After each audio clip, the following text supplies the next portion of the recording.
trophies are. See what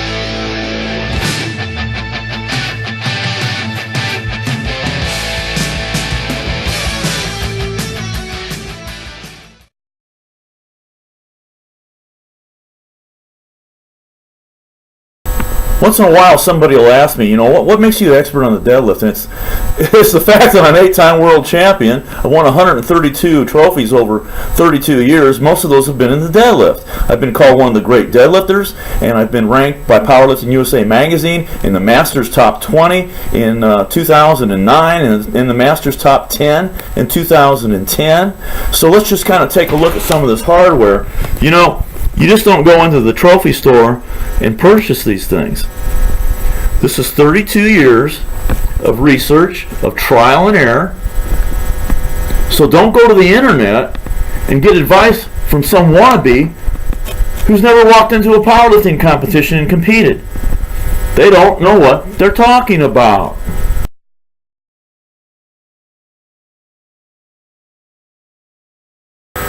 Now, very recently, we've had a number of issues pop up with the new deadlifters, the beginning deadlifters, which are very common. When you approach the bar, you want to have your shins probably an inch away from the bar so that when you go down, your shins are actually resting on the bar, because that bar is going to ride up your legs. That's the reason that you see competitors rubbing baby powder on their legs to reduce the friction, because that bar is riding up their legs. Now, one mistake that's common is that beginners will be over the bar, almost parallel to the floor. And you know, you're going to have problems with that. Your butt's going to come up when you start. You just can't pull out of that position with heavy weight. So you want to come down at an angle. You're going to be at an angle to the bar. Your back's flat, but it's not straight either. It's not parallel, but it's at an angle, because all you want to do is come down far enough to grab the bar. So you're like a rubber band, okay? Now, when you start to pull, most people that aren't experienced are going to start to pull with their back, and their butt's going to come up. So what you want to do is you want to drive with your legs. Your low back is not used until the very last part of that lift where you complete that lockout. So I'm going to set up an inch from the bar, grab the bar, just down far enough to grab the bar, feet to the floor. You want to lift that weight as fast as possible, so that's why you train your light weights for speed.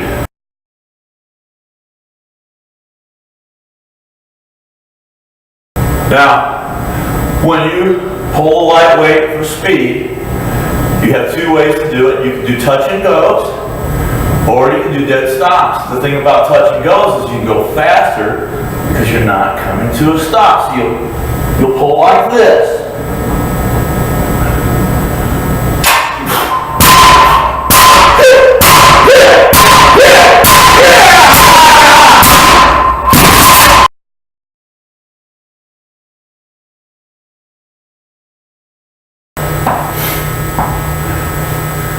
Now, people are going to object when you train this way. The gym owner, the gym manager, your wife if you're lifting at home. I'm not going to like all this noise. But this is not about getting fit. This is one of the 3 competitive lifts. The deadlift, the bench press, the squat. This is about becoming a good deadlifter. This is a competition lift. This is serious business. This isn't doing curls in front of the mirror. So if you can't do this, you're not going to be a great deadlifter.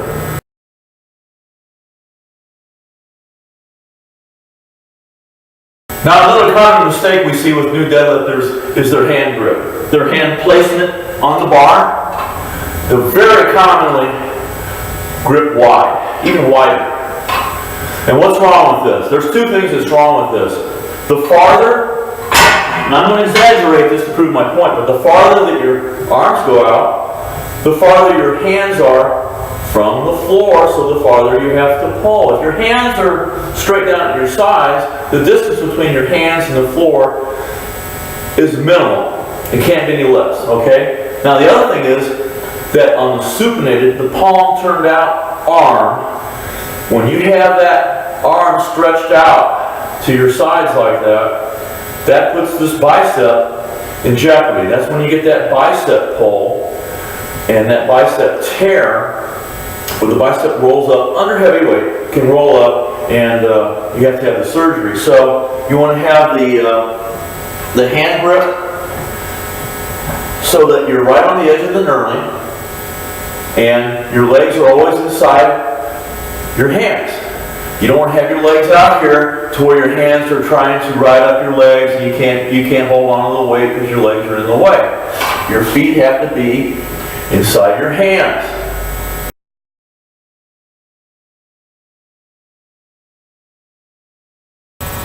So we're living in a time when America is saturated with commercial gyms, and they hire, certified trainers. Now these certified trainers may have taken a 6-month correspondence course and an open book test at the end of the 6 months, or they may even go to a half-day seminar, and they're certified, and it's just wrong. So they don't know what they're doing, believe me.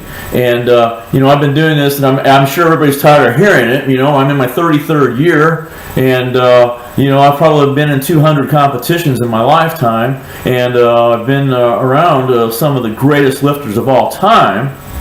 And I ask questions, and that's one of the ways that I've developed, by asking questions of the great deadlifters and bench pressers, squatters.